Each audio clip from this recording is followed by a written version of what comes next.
வணக்கம் நண்பா.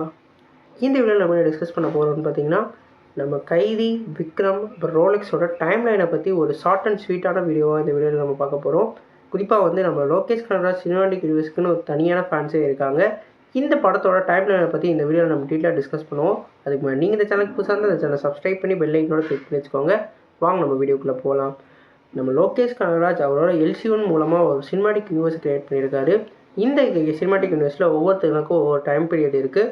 குறிப்பாக நம்ம கைதியை படத்தை பற்றி பார்த்தோன்னா, இந்த படம் வந்து ஒரு நைட்டில் எடுத்த மூவியாக இருக்கும். குறிப்பாக சொல்லணும்னா 2018 உள்ள ஒரு கதைக்களமாக அந்த படத்தை வந்து அமைச்சிருப்பாங்க. அந்த கதைக்கப்புறம் முடிஞ்சதுக்கப்புறம் தான் விக்ரம் படம் வந்து கனெக்ட் ஆகும். குறிப்பாக சொல்லணுன்னா அந்த ஒரு வருஷத்துக்கு அப்புறம் தான் விக்ரம் படத்தோட அந்த யூனிவர்ஸ் கிரியேட் ஆகும். 2019 நம்ம வச்சுக்கலாம். ஏன்னா நம்ம சொல்கிற மாதிரி நம்ம நரேனோட அவர் ஸ்பீச்சில் நான் வந்து என்ன தான் வந்து பாடுபட்டாலும் எங்கள் குடும்பத்துக்கு இந்த மாதிரி நிலமை ஆச்சுன்னு சொல்லிட்டு அவரோட பேக் ஸ்டோரியை சொல்லுவார். அதனால் அதுக்கப்புறம் தான் அவர் பிளாக் ஸ்குவாடுக்கே வருவார்.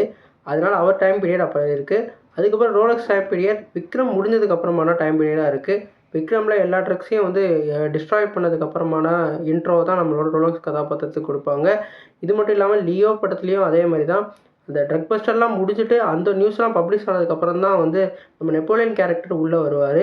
அதனால் ஃபஸ்ட்டு ஆரிஜினாக இருக்கிறது வந்து கைதி தான். கைதிக்கு அப்புறம் வந்து விக்ரம்க்கு அப்புறம் ரோலெக்ஸ்க்கு அப்புறம் தான் வந்து நம்ம லியோன்னு சொல்லிட்டு இந்த 4 கேரக்டர் வந்து டைம் லைனாக வருது. இதில் ஒவ்வொருத்தங்களுக்கும் ஒவ்வொரு பர்பஸ் இருக்குது.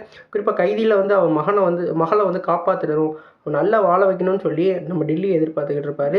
அதே வந்து நம்ம விக்ரமில் பார்த்தோன்னா ட்ரக் ஃப்ரீ சொசைட்டிக்காக தன்னோட மகனோட பழிக்காக வந்து எல்லாத்தையும் வந்து ரிவெஞ்ச் எடுத்துக்கிட்டு இருப்பார். ரோலெக்ஸ் வந்து ட்ரக்ஸை வந்து பப்ளிஷ் பெருசாக ஆக்கணுன்ற ஒரு மோட்டிவில் இருப்பார். நம்ம லியோ வந்து இப்போ தான் பிரச்சனையை முடிச்சிருக்கோம், நம்ம ஃபேமிலிக்கும் எதுக்கும் இனிமேல் எந்த ஒரு தொந்தரவும் வரக்கூடாதுன்னு நினச்சிக்கிட்டு இருப்பாங்க. இவங்களெல்லாம் திருப்பி ஒரு ஆரிஜினாக க்ரியேட் பண்ணுறது தான் நம்ம கைதி 2 இருக்க போகுது. கைதி 2ல் யார் கேரக்டர்ஸ்லாம் உள்ளே வரப்போறான்னு நம்ம எதிர்பார்ப்பு வேறு லெவலில் இருக்குது. உங்களுக்கு அந்த மாதிரி எதிர்பார்ப்பு இருந்துச்சுன்னா கீழே கமெண்ட் பாக்ஸில் கமெண்ட் பண்ணுங்கள். இந்த வீடியோ உங்கள் ஷேர் பண்ணி லைக் பண்ணுங்கள். அந்த சேனலுக்கு புதுசாக சப்ஸ்கிரைப் பண்ணுங்கள். நன்றி.